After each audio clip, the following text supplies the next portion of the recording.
The Every Brain Matters community welcomes you all to this webinar, Motivational Interviewing, How to Respond to Loved Ones, presented by Dr. Crystal Collier.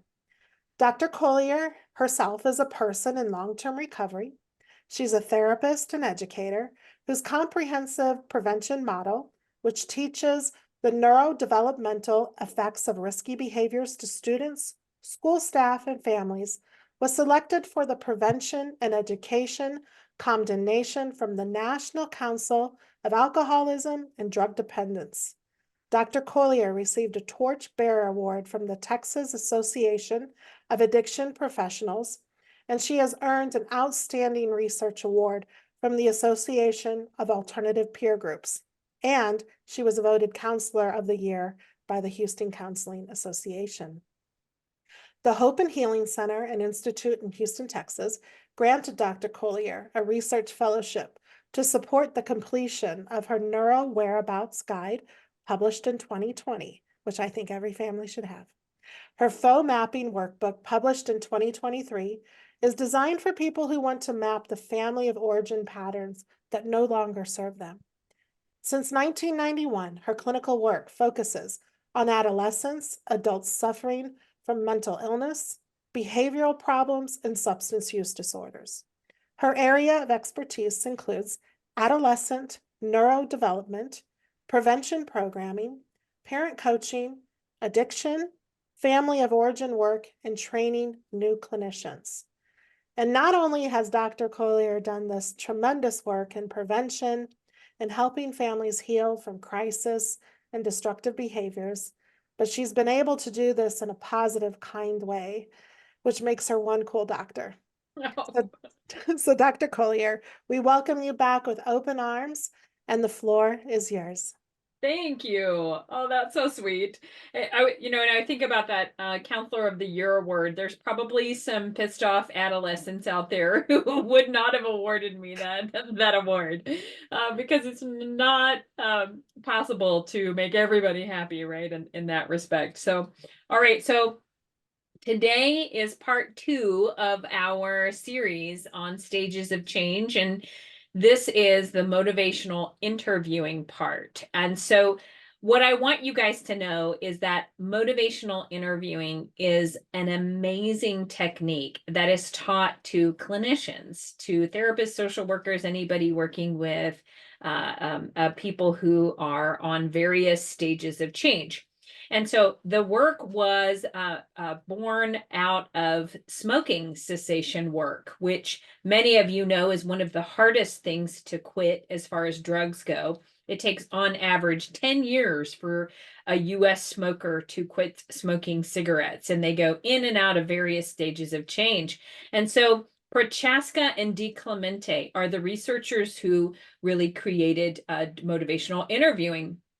And what I've done is I've just adopted their work to what I do with families. So I work a lot with people who use a variety of different addictive substances, but also who are engaged in process addictions. And so today I see a lot of technology addiction, video gaming addiction.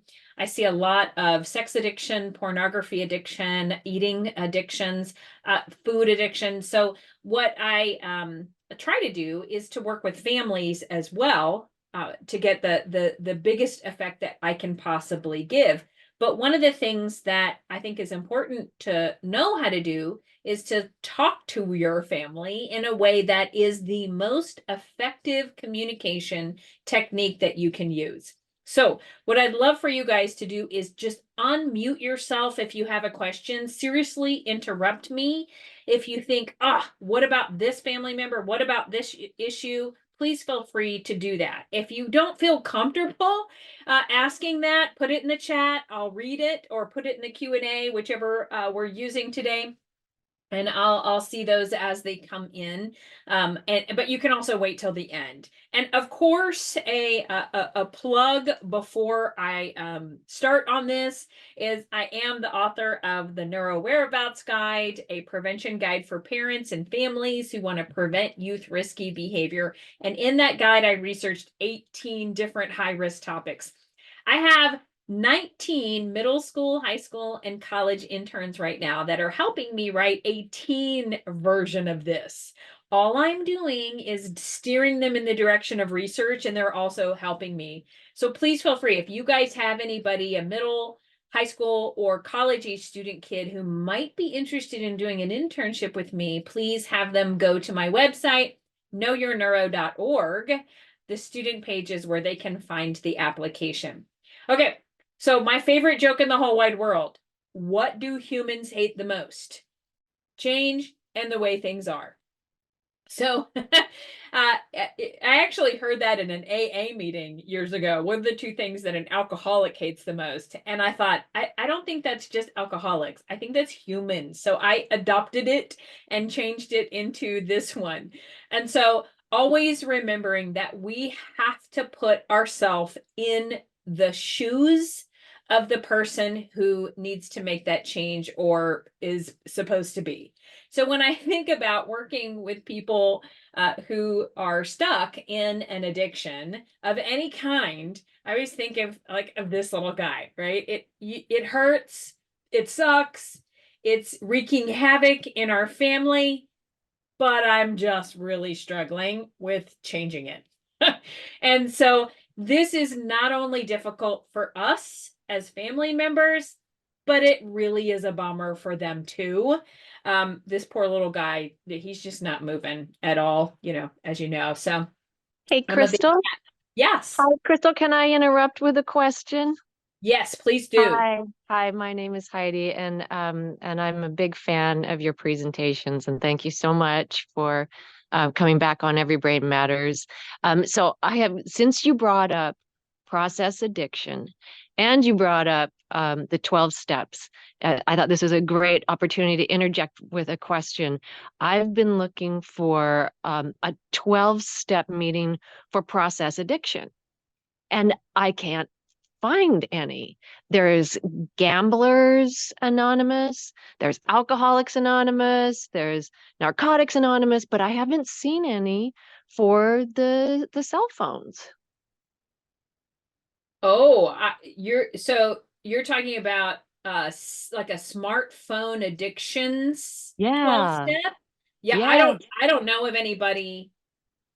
I don't know of those. What I do know is that there's a large variety of video game addiction and technology overuse, like technology addiction websites, or sorry, 12-step programs.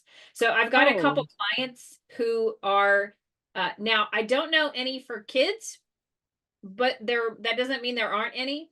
But I've got a couple of clients who go to a lot of online meetings, ironically, but because the recovery programs for technology like screen addiction are not as prolific as AA or the other 12-step recovery programs.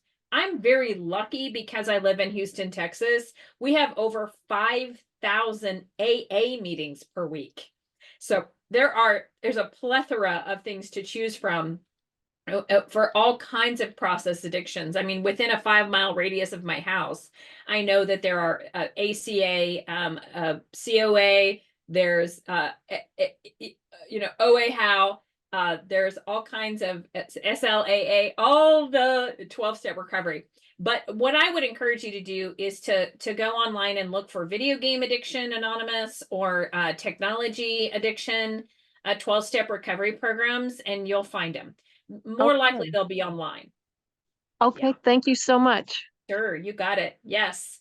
Okay, so as we think about people, therapists are taught to see the systems that they live in, but it's really important to remember that resistance to change can come from a lot of different areas. So to be able to explore these is very important. And as a family member, I think it's important to understand what and how many levels this may come from. So you may have resistance in your own internal thoughts. Like I said last time, nobody wants to grow up and become an addict. I certainly didn't think, gosh, I aspire to be a junkie when I'm, older. No, no one does. And so I was using substances intravenously for a couple years before I thought I could have a problem. There's a lot of resistance that goes on internally, but also there's feelings like fear, the fear of losing control, the fear of not being able to control your use or your behavior. That can put a head deep into the sand and stay buried there for a very, very long time. It's also important to know that you, as a family member, may have your own denial about this, and the denial of the severity of your loved one's issue. If you're on a different stage of change than the person who has the addiction or the abuse issue is, that's going to cause a mismatch in how you intervene. Also, there's genetics that could be resisting. There is the lack of accountability for change. Their system may not have anybody that can hold them accountable for this. This is one of the issues I see with permissive parenting and substance use. A lot of parents say, well, I used in high school, I'm fine. If they just use at home, they'll be okay, which is really misinformed. Science says that the later someone starts using, the better. And so most of the kids that I work with whose parents have permissive attitudes like that, they actually don't just use at home. They use everywhere too. And they misinterpret their parents' rule and say things like, oh, my dad doesn't care. When dad really does care, but has made a rule that is in the gray area. Also, we can see that they're in the cultural area, there could be lack of resources, lack of the ability to find treatment, which is what we just talked about. It's harder to find technology treatment. There are some really good rehabs out there in the world. There's a really good one called Restart that I believe is up in Washington State. And it's a really cool treatment program for people who have screen addiction. I actually had a student in one of my college classes who went there, and he loved it because every single building there was surrounded with windows so that you could be out in the forest. But what he mentioned, though, is that as soon as he came back home, screens everywhere again. So he had to really learn how to bring kind of that environment with him in a way so that he would have accountability and a cultural resources for being in recovery. So remember that resistance for change can come from a lot of different places. So I talked a little bit last week about the neuroscience of addiction. I always think it's really important to remember the brain, the first developmental stage, birth to 12, we grow 200 billion neurons. And then from 12 to 25, we lose half of those. But what we have is a really well-formed, well-connected brain. And the part of the brain that we're really focusing on with addiction is the frontal lobe, which has been nicknamed the brakes of the brain. Whereas the limbic system internally, the accelerator, this is the part of the brain that makes structural changes when we become addicted. And then some of those structural changes move into the frontal lobe and make some structural different new networks there. And then all of that terminates back into the limbic system again. And so if you think about the brain and as analogy of a car, which is how we talk about it in our children's books, the brakes are the frontal lobe, accelerator, limbic system, and the accelerator is the part of the brain that gets trapped by addiction. But what that does is as the brain is growing and developing, if somebody's using substances, what we see is that it's the frontal lobe that gets shut off. And when the frontal lobe shuts off because the limbic system is lit up, these skills suffer. They either don't develop or we don't have access to them in the moment. And so remember, when you are in a conversation with somebody who is sober, they have access to that part of the brain as shown in this functional MRI. But when they are intoxicated or in detox, the frontal lobe is impaired. They're not going to be making the best decisions. They may be lying to you. They may be unable to control any part of their will. Very, very high risk of relapsing here. So remember, you guys, that relapse rates at the 30, 60, and 90-day mark are about 90%. When we get to 6 months, we're looking at 70% relapse rate. At 1 year, we've got 50% relapse rate. And at 18 months, we finally drop down into the 20th percentile, which is when the brain, the frontal lobe, turns back on. Okay, so that gives us our context. Resistance, all the levels it can come from, what's happening in the brain, if they have access to the part of the brain that can think in healthy executive functioning terms. But then we also want to consider the stage of change they're in. So here is a beautiful graphic that illustrates them. We're going to go through each. As you guys may remember from last time, we talked about pre-contemplation being the first stage of change. And it's a kind of a weird stage because it's not really kind of a stage, but it's a stage before change really starts to be on someone's radar. We're not thinking about it, not interested in it. It's just not something we want to do. We may defend the behavior. A lot of resistance happens here, and this shows up in lots of different ways. I see, for me as a therapist, I see people start coming late, maybe not showing at all. They have a lot of anger and hostility. They may cut me off in ways that they have not before.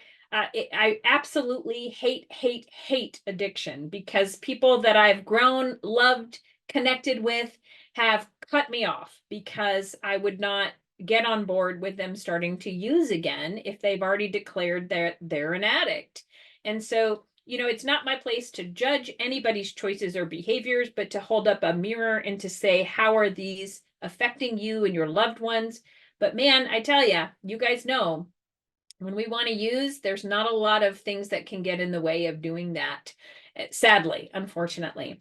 Okay, so a lot of power struggles can happen here. And what I encourage you to do is not bite the power struggle worm. This is easier said than done. Believe me, I know that. There's a whole page in my book that has ways to speak to someone when they put out power struggle worms to you. So how do I talk to them when they're doing this? One of the best things to do is not to. But let's talk about what your role is. Motivational interviewing role number 1.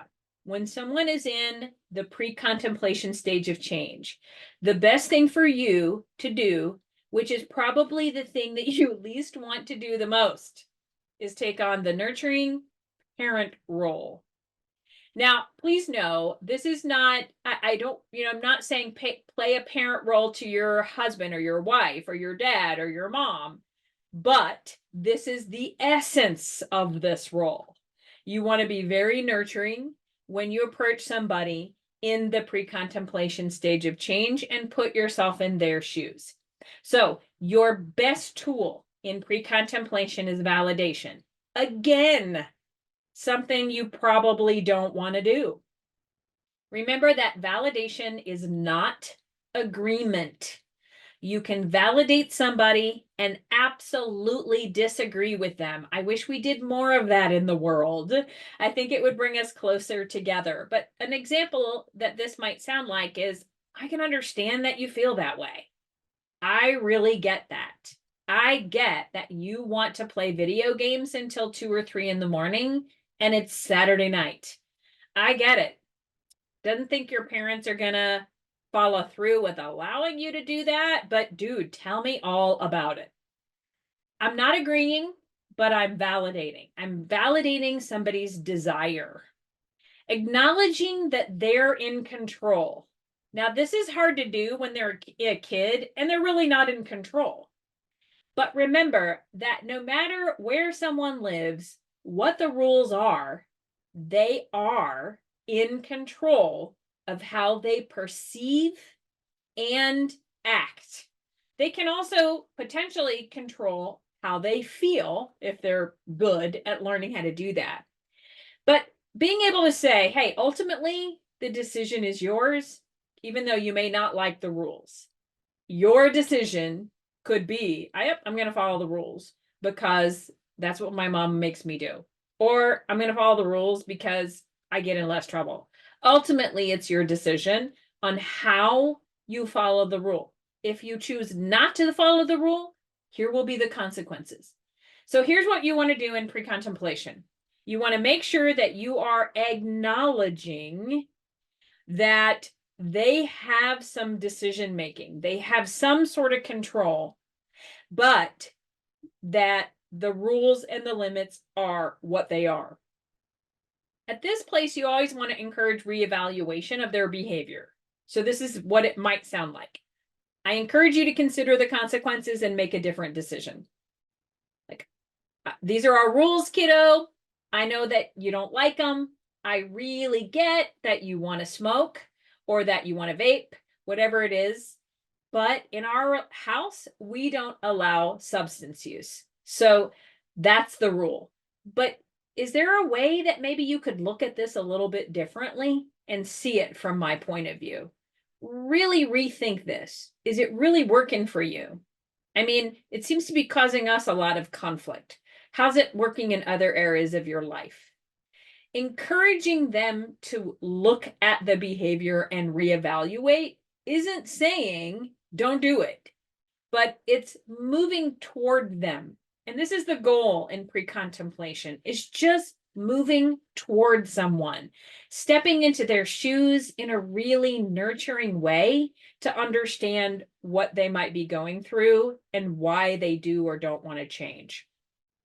Okay, and then the last one here, I believe, oh, no, two more. This one, let me start here. Encourage self-exploration, not action.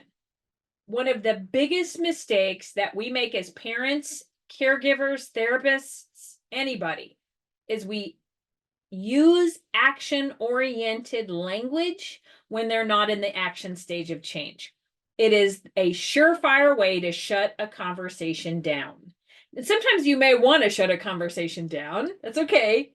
But moving towards someone who's in pre-contemplation will get you a better shot of helping them move into contemplation, the next stage of change. And so this is what that might sound like. What are your concerns?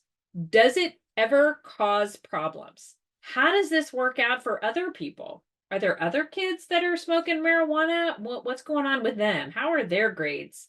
What is their relationship like with parents? Now, this could be a trap, right? Because a kid may say, oh, well, so-and-so smokes weed with his family and they're happy. They're really, really happy. What I would encourage you to do is to see that for what it is. It's a power struggle worm. Don't bite. Don't bite and say something like, well, I don't care if that happens in our family. That I don't care what they do over there.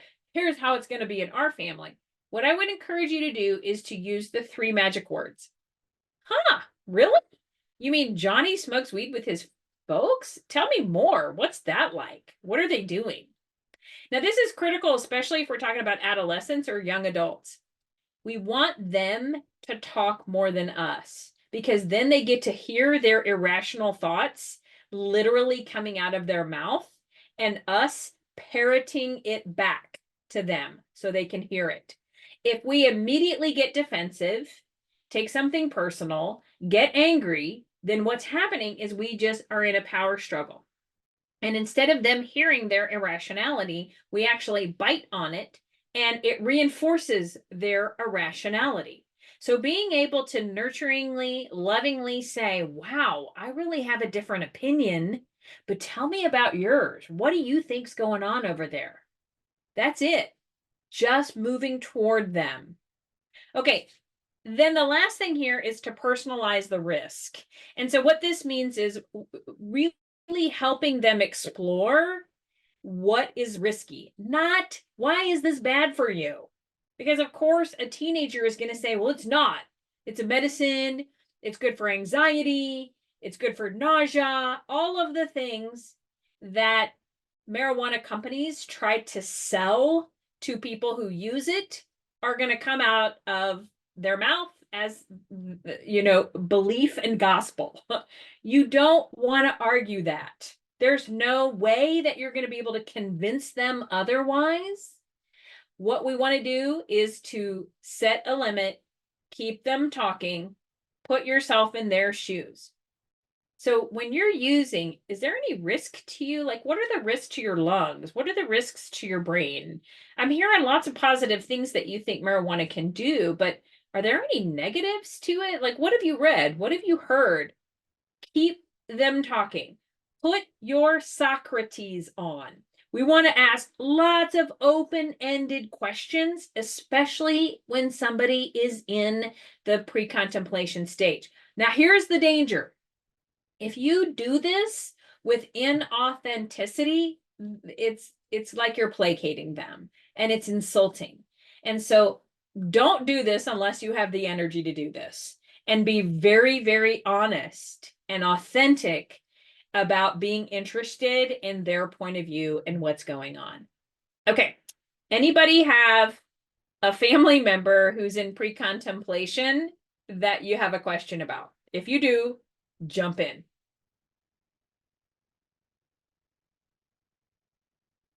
Okay, I'm going to go to contemplation, the next stage. Now, go ahead. Carolyn raised her hand. Oh, Carolyn, did you? want to Okay, say something? please do. Well, I don't want to, I mean, I kind of don't want to interrupt, but I just have a person in treatment, but saying you forced me to treatment and I'm not going to give up. I'll give up alcohol, but not weed or LSD. That's, I mean, it's insane, but Absolutely. So- And so I literally just had a case like this recently too. And it's very important to be able to say to that person, let me go back here because we want to see this, to be able to say, yeah, forcing. Tell me more about feeling forced. Oh, your parents made you do this because of what? What was going on? What were you doing that that finally made them make that decision? It's not an easy decision. Tell me more about that. Man, that really sucks. Wow. Okay, yes, ultimately, this is your decision. It's your brain, it's your body, what you want to put inside of it, it's your choice. I'm hearing your parents want you to do something completely different, but I'm so curious about why these are important to you. Tell me more. Now, I'm not doing this to change this kid's mind because I'm not going to be able to change their mind. They're not in that stage of change. And so if I try to force my will onto that kid, I'm going to lose the connection. And I know that correction requires connection. And so if I lose that connection, I'm toast. I'm not going to be somebody that they are going to want to continue talking to.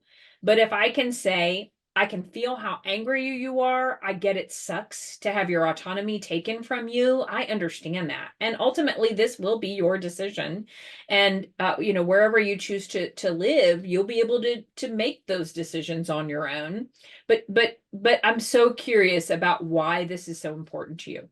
So keep moving toward their why, but reflecting, were there any negatives? Were there any, cons here? What are the risks for you? So she's taken away our permission to talk to the place. She's 29, but it's just that we got it yesterday. She called up and said to my husband, I want you to admit that you're forcing me to be here, because she doesn't really have a good choice right now because she doesn't have a place to live. So that is true. So he finally did admit it. And then this person we're working with said, well, all right, you fight your battles. Like, exactly. She said she was leaving. That was what happened. And then, she said, admit that you forced me here. But I don't think she has left. She has taken our permission away. But anyway. And that's what they'll, right? Because that's the only thing in her control that she thinks is in her control. Her brain is going through detox. It's withdrawing. She's freaking out. Her limbic system thinks that she needs that thing to survive. She's fighting tooth and nail. I totally get that. You guys know how you feel when you have not eaten a meal for 8 to 10 hours. I mean, there's a saying in the world that the world is 3 meals away from utter chaos. If you take that feeling that you have when you have not eaten for 10 hours, multiply that times 100, that is how a person with addiction feels when they're going through withdrawals and detox. It is horrible. And so to be able to speak very, very briefly, if they remove a ROI, a release of information, that is within their autonomy to do. But those are conversations that I would keep very much to a minimum. If a kiddo says, you must admit to me this, to be able to say, I hear that you're really, really, really angry. And the truth is, yes, I did.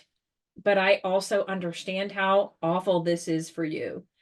Were there any risks and experiences that you can see that was awful for us? Being able to ask the question does not mean that you'll get a response.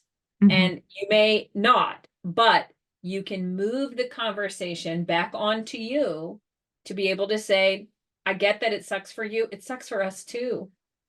And they are not going to be able to move into a place of acceptance and, oh, thanks for doing that. I understand why you did it, potentially for a very long time. I mean, we're talking 18 months or more, especially with the kid who is that firmly into pre-contemplation. Those are tough cases. Okay. All of them, many are. When you start hearing change talk, which means they're like, well, yeah, that sucked. Yes, I did get kicked out of school. Or, yeah, my mom was really pissed when I had that party and I stole the money. Or when you start hearing little bits of awareness or little ambivalence, like I'm not sure, they might be in and out of denial. This is when they have officially moved into contemplation. But please remember, they're just thinking about it. They're just really thinking about it. And so, if somebody's on like the 1 on the readiness ruler to change, please remember, do not use action-oriented statements. Even when they get to the 8, 9, 10, and they're like ready to change, if they're still in contemplation, using an action-oriented language can shut them off. Okay, so what do we do? Again, get your Socrates on, okay? The teacher role. When someone's like, okay, yeah, I think I might be interested. Tell me about that place. That's when you say, oh, you're curious about that. Tell me about that. Why are you curious about that place? Well, it's the treatment center you want me to go to, Dad. Oh, okay, well, cool. I'll teach you about it. Let me show you a website. Let me show you. Validate. I'm so glad to hear you're curious. This is really cool. Where are you on a scale of 1 to 10? Well, last week you were a 2. This week you're a 4.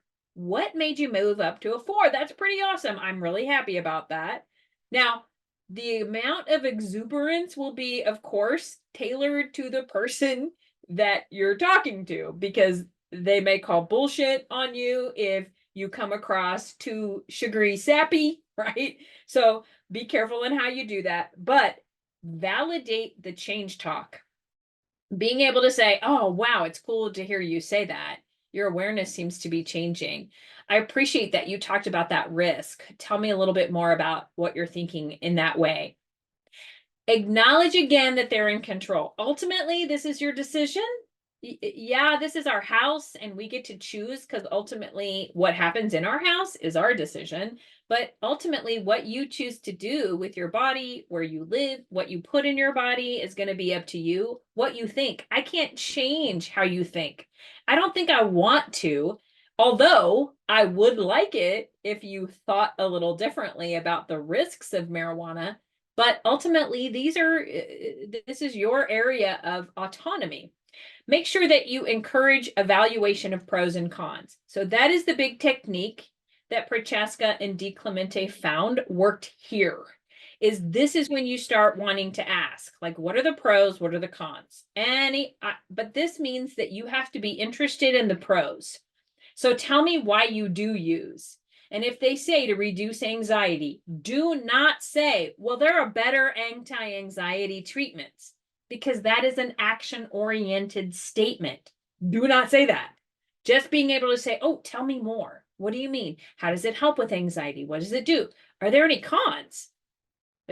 So what we know, and there's a new body of research that was just recently published that actually shows it makes anxiety worse, a lot worse. And so you could even say, did you see that stuff? I don't know. What do you think about what they're saying? Remember, you can't have a concrete, this is gospel power struggle argument with them, because then you're just going to end up disconnecting. We want to stay connected. Encourage self-exploration about the future. Would you be willing to think about this later? I mean, I'm getting that you're not ready to change now, but I don't know. Can we talk about it again tomorrow? Can we sleep on it? What do you think? Maybe next week, might you be interested? I hear you're not ready to stop today because you just scored a big bag. Maybe when you're finished with that, you might be ready. I literally had that conversation with a young adult last week. Identify and promote positive outcomes. And so with him, he said to me, yeah, I just don't want to waste money. So I want to smoke, and I'm going to just smoke all weekend, and then I'll see you next week and we'll start over. So what I was able to say with him is, I really appreciate that you're willing to start over. If you were able to stop next week, what might happen the following weekend? What about the following weekend then? What could possibly happen if you didn't use in 6 months, in a year? How would your life look different? Future oriented. Remember, you're still not asking them to get into action, but you're giving them a lot of Socratic questions that are future oriented. Okay, moving them a little bit toward where you want. Now, remember, if you're a parent, always set the boundary and limit. Always. Like, I get you still don't want to stop, but if you want to live in my house, that is the rule. No substance use while you're here. Okay. When we move into the preparation, this is one of the most annoying stages for parents, because at this stage, we're just collecting data. We're still not really ready to make the change yet, but we're trying to figure out, okay, you know, how could I, when could I, what is that going to be like? And so preparing. This is when I talk to, especially when it comes to marijuana or other substances, this is when I talk about, okay, how can we prepare for the withdrawal symptoms that are going to come? What are your particular withdrawal symptoms look like? So the particular client I was talking about, he gets really irritable and he gets angsty. So when he is bored, he just cannot stand being bored. So what we need to be able to do is to think about, what are the possible interventions that you could use to combat boredom when you do choose to stop? Now, he hasn't stopped yet. He's telling me he's planning. And so I'm not going to hold him to that date, but I'm just going to keep working with him on, okay, what might it look like? Future oriented. Now, in this stage, your job is to be the experienced coach. Yep, I've had lots of changes in my life. I get it.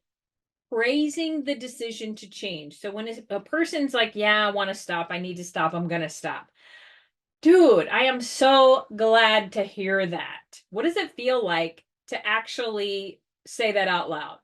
It's great that you're preparing. It's fantastic that you're doing something. I can see that your movement is moving toward there. It's like you can really see a new life on the horizon for you. Now, how can you make this change really important? Because there's a lot of other things that I think you're prioritizing, but how can this come first? This is the next place.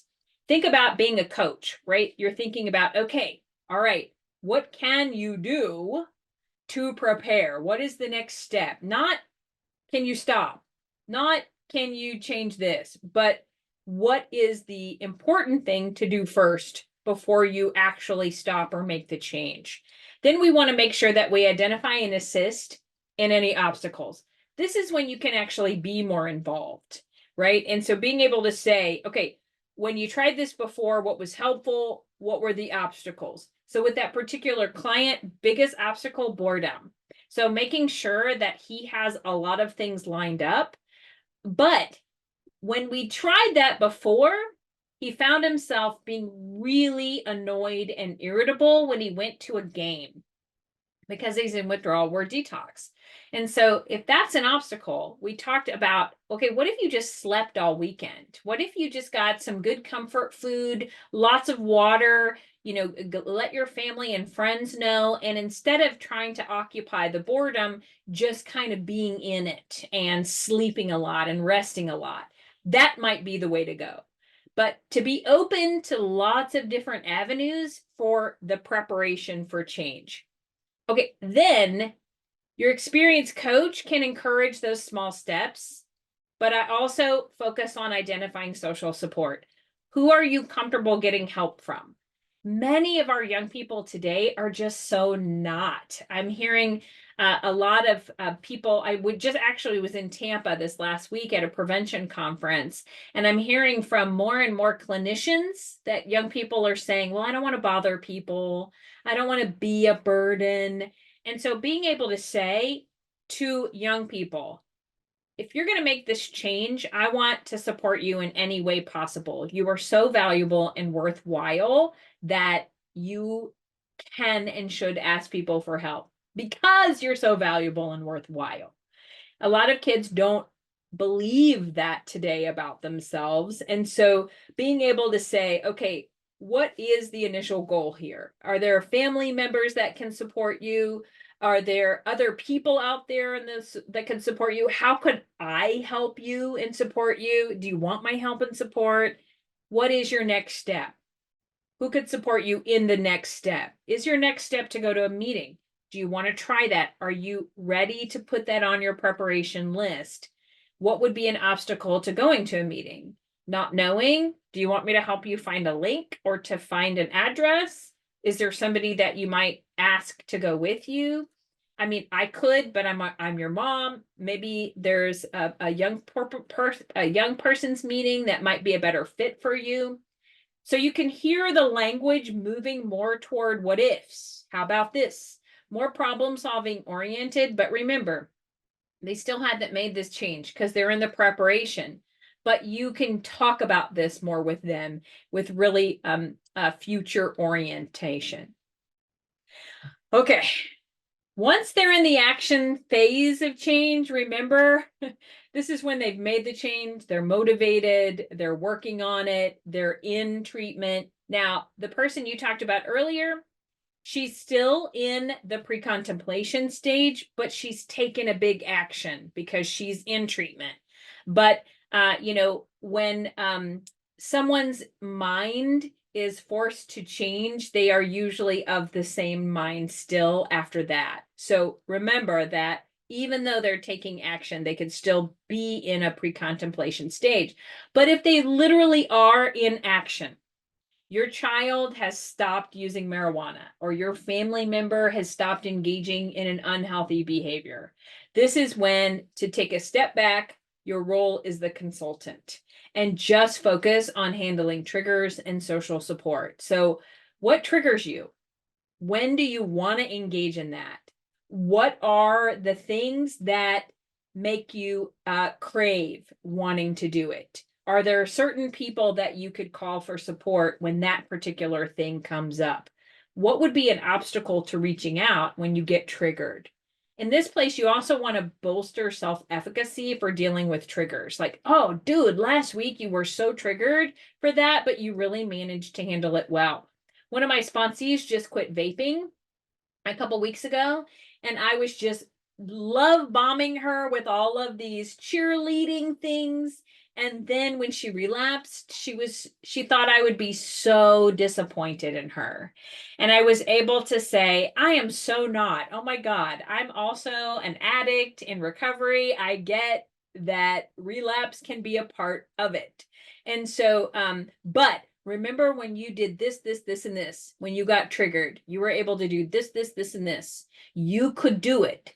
So that's building self-efficacy, which is the feeling that we have power in the world, that what we can choose to do works. So reinforcing that, combating feelings of loss, and reiterate long-term goals. This is a lot of times something that family members are loath to do. They don't want to say things like, well, you lost a lot of things when you made this change. I mean, there were a lot of playmates and playgrounds that you loved and adored. I mean, our neighbor, we grew up with him this whole time, and you've started smoking with him when you were 12. You don't hang out with him anymore, but I know you miss him. Let's grieve the loss of the old things that we used to do and used to love to do. And I love how you're trying to find new friends to hang out with. It seems like those meetings, the young people's meetings, are a really good resource for you. Now, at the very tail end of this too, we want to encourage and change new behaviors. So this means your new behaviors are really paying off. How do you like it?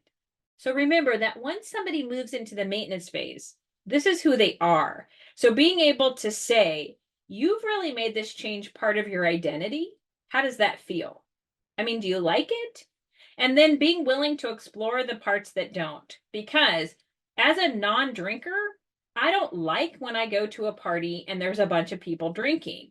I really like the people. I want to be at the party, but I don't like to smell alcohol around me. And so that is the part that sucks for me, is that I lose the ability to really enjoy being there in the moment because of that.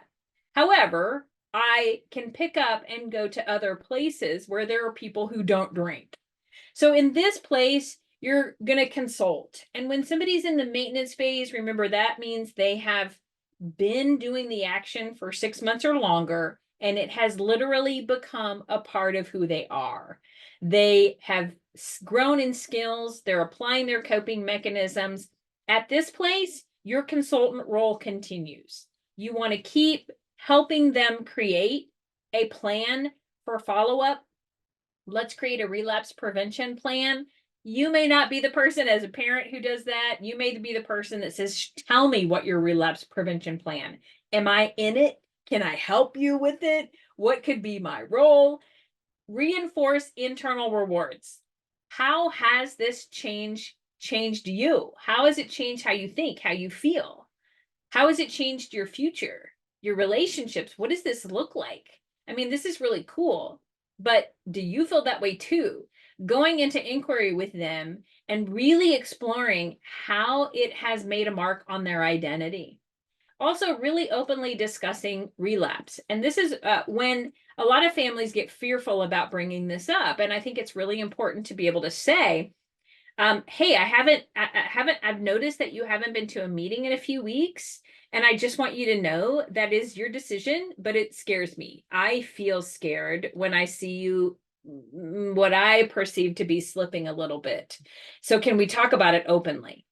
Rather than, you haven't been to a meeting and you. Don't start your sentence with you. Share how this may affect you. If you're in recovery, being able to share your experience, strength, and hope is important. And making sure you go to your meetings is critical. The last thing here is encourage and praise the committed behavior. Being able to talk about identity and courage and change and how this is effective their life is really critical and key, and to continue to bring that up. Okay, the one we don't really want to talk about is when somebody relapses, which can be a part of the process, even though it is really optional. So remember that only about 10% of people who get into recovery stay in recovery with no relapse. About 70% of people chronically relapse in various shapes and forms until they actually finally maintain recovery. That could take 10, 20 years. And then, of course, a certain amount of people, unfortunately, will be institutionalized in jails or prisons or pass away from their illness.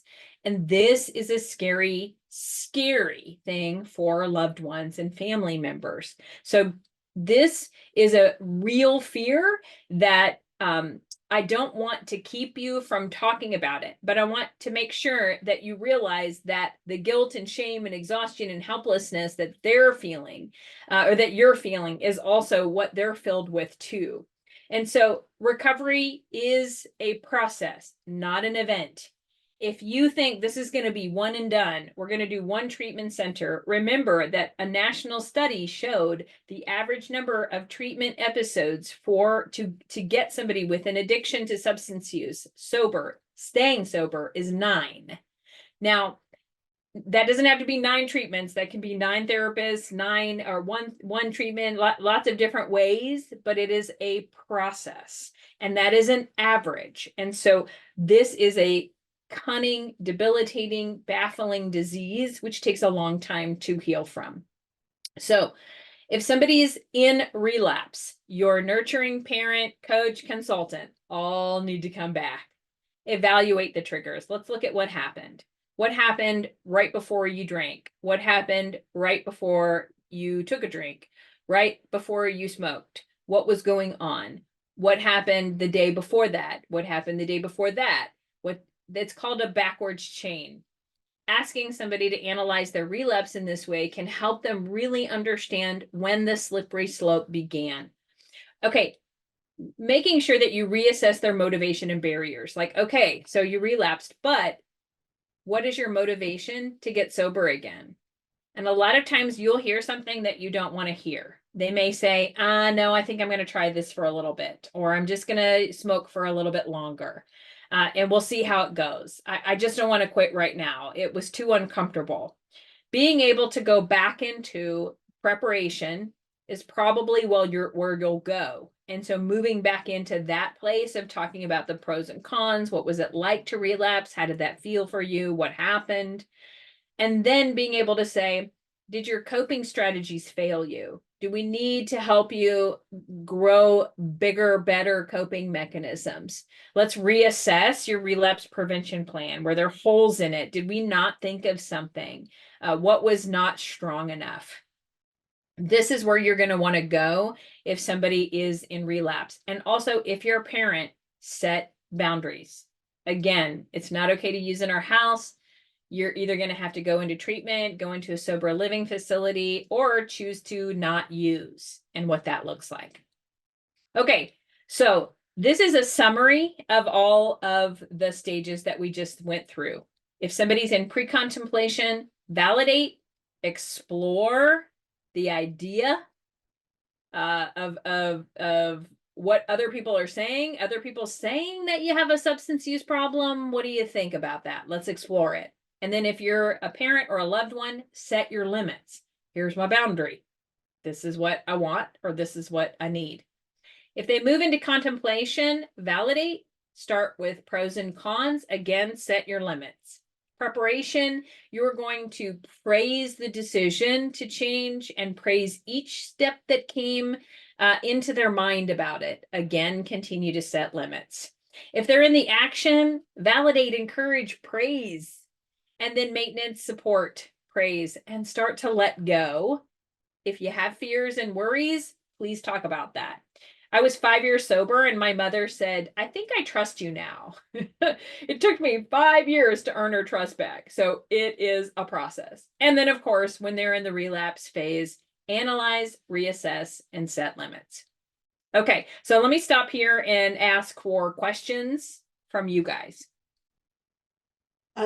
Crystal, there's a couple questions in the chat. One from Alexis. If someone is forced into treatment, how do you know when they are actually out of contemplation stage, even if they sound like they are in the next phase? Well, if they sound like they're in the next phase, you may not be able to trust that they absolutely are unless you see efforts to recover. So trust, but verify, especially if you're a parent. A lot of times what I see is hopefulness can make us think that they're there. And I don't mean to steal joy, you guys, but addiction is a complicated illness. And so hanging your hat on somebody's words when they're in treatment may not be the most prudent thing to do, but to verify that, okay, well, when you're out, let's see what happens. Let's see how that goes. I am so happy to hear that you're feeling this way now. I still feel worried and scared and a little weary, so please forgive me for not completely trusting, but I want to be here to support you. So share how you feel. Like, don't keep that inside because you're afraid it's going to disconnect or create an argument, but you can do that with an I statement and then follow that up with a validation. A good validation sandwich. It's a good question. Thank you, Alexis. And then Electra asks, what if they relapse because they are afraid they will lose their friends who keep smoking? Oh, such a big issue, especially younger. I get that you don't want to lose these friends. I really understand that. So, is there a way that we could get your friends together and talk about this? Is there a way that we could discuss that, what it might be like to lose them? Could we get you into a place where maybe you have an alternative group of friends, like an alternative peer group? Are there people at school that you don't talk to very much that you might be able to talk to even more if you do choose to stop? What will that be like? What will be the grief and loss of losing all of those friends? But continue to set limits, right? You have scientific justification as a parent to be your kid's frontal lobe until they have one of their own. And so being able to say, I don't want you to lose all your friends. I want you to be around people that love and care for you. But I'm not quite sure I really agree that people who use substances are going to be the long-term support that is really going to work for your future. I totally love that person and that person and that person. They're great people. I just don't like what they're doing. And in our home, this is the rule. So how can I support you to follow the rule, but also to get your friendship needs met? Ugh, so tough. Yes. Any other questions? Oh, that's my dog, sorry. So I just saw, will the slides be shared? And I definitely am gonna, we talked about that earlier. I'll send these to you so that you have all of the handouts from it in my PowerPoint. Crystal, I have another question. Sure. So kind of I'm a little further down the road, and what I've noticed, what happened with my loved one, our relationship, our connection bonded stronger through the drug use, through the destructive behaviors. And then we lost sight of kind of having fun. And when I moved to Houston, I learned the term enthusiastic recovery. Could you talk a little bit about that? Because I think we tend to just focus on the destructive behavior and quit having, other connections with our loved ones. Absolutely. I mean, a good example of that is I'm going to the International Conference of Young People in AA in July with 3 of my sponsees. And we are all, only one of us is actually technically a young person, and she just turned 30. So I'm 53, and we got a 40-year-old and a 60-year-old. So that is some enthusiastic recovery. But so the idea of enthusiastic recovery is to find people in recovery who go do fun social things sober. And there is a beautiful influence campaign happening in our world where kids are wanting to be involved in prevention. They're wanting to go out and to do things that don't involve drugs and alcohol.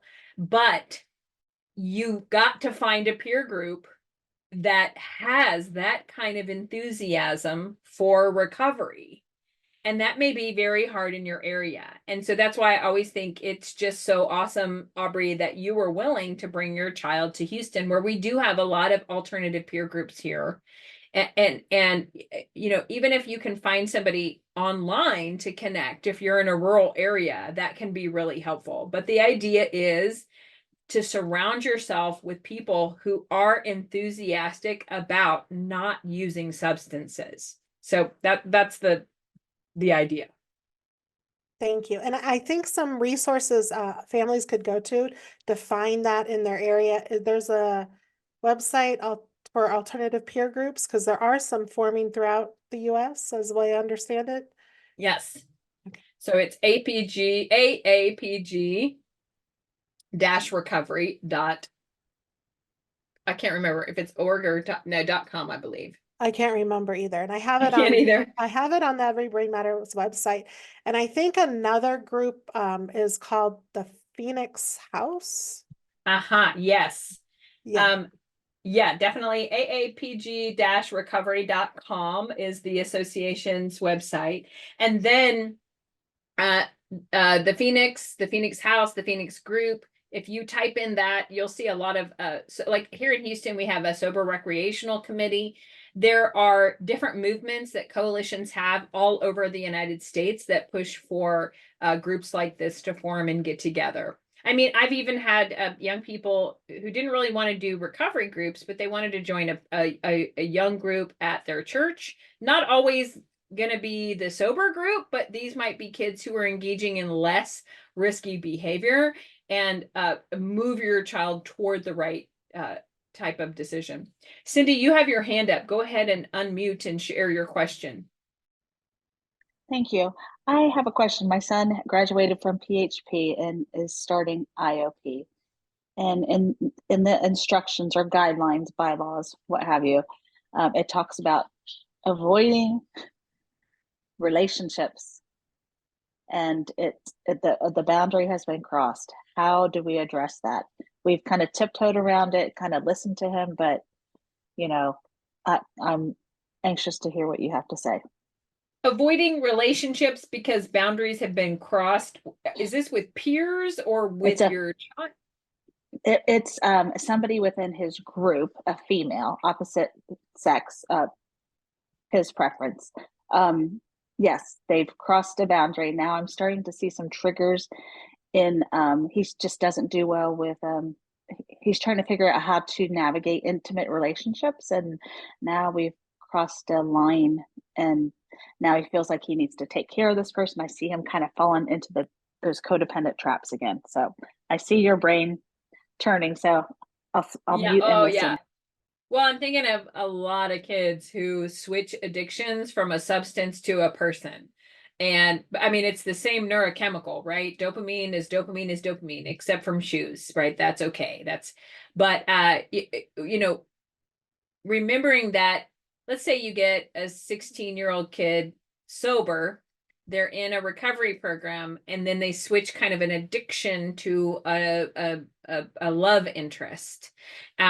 You really have a 16-year-old kid with arrested development, so they may approach these relationships in a very immature way. So it's the same type of things. The change is not to stop using substances. Now the change is to set healthy boundaries in relationships. And so now you go through all the stages again.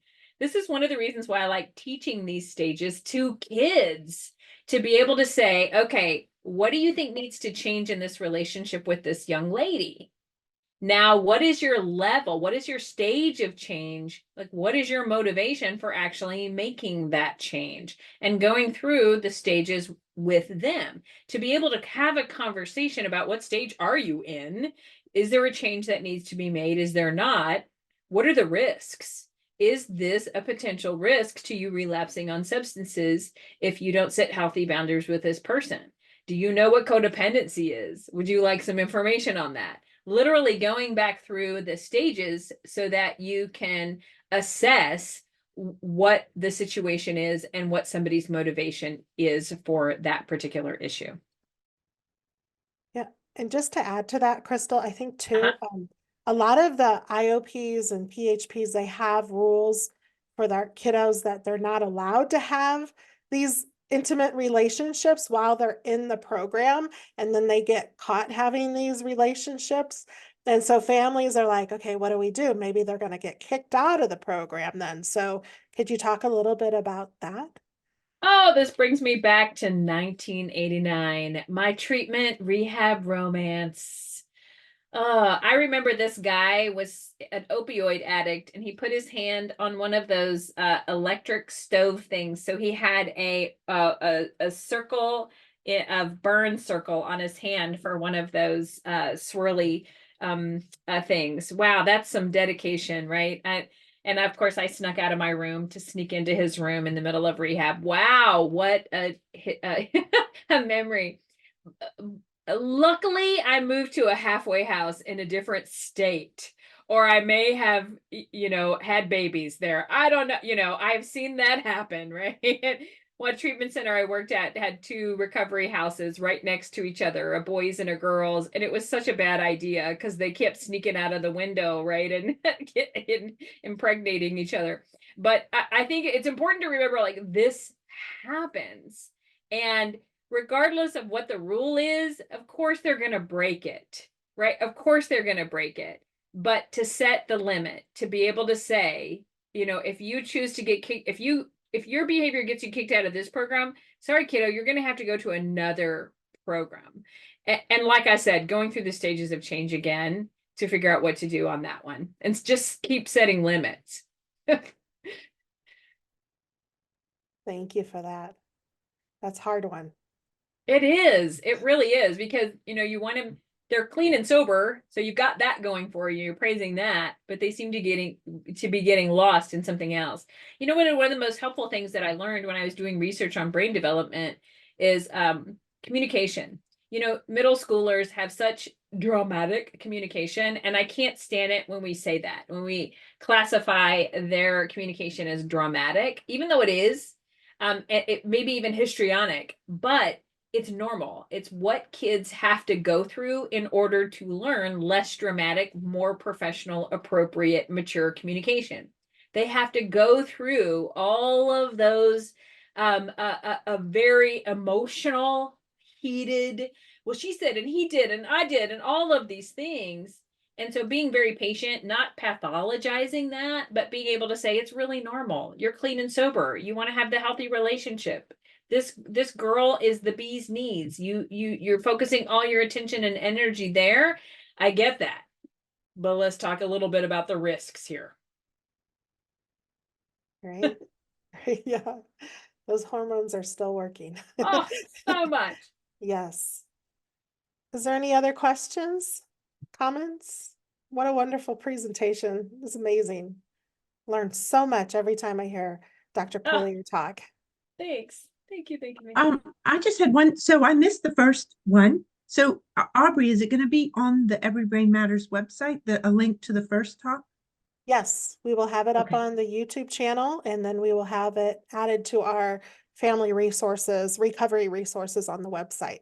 Absolutely. We are grateful. Thank you so much. That Crystal's allowing us to do that. Absolutely. Absolutely. Thank you both for arranging it. Thank you. Yeah. Okay, well, just the last I'll plug, just so you guys remember that the book is available in English and Spanish on Amazon. I'm trying to get to 100 reviews, so please go online and bump me up to 100 reviews. We're in the 50-60 mark. If you like the Know Your Neuro Adventures of a Growing Brain, please review those for me too. And remember that all the information in my book is also in a free online prevention program, developmentally appropriate for K through 12, called knowyourneuro.org. It has a page on all of these topics, all of these skills, and I'm working on more and more as the months go by, which is really fun. And also, if you want to do FOO mapping, Aubrey called it faux mapping, but it really is FOO. It's okay. Family of origin is what FOO stands for. If you want to map your family of origin buttons and do your own work as an adult, that's also available in on Audible as well as Amazon in workbook form, so that you can do that work yourself. So Aubrey, thank you so much for asking me to do this two-part workshop. I feel really honored, and whatever I can do to help you guys.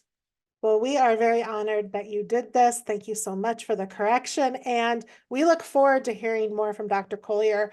I think we will have this as an ongoing thing so we can continue to grow and learn in our own recovery. So thank you very much, Dr. Collier, and God bless you. Thank you. Thanks.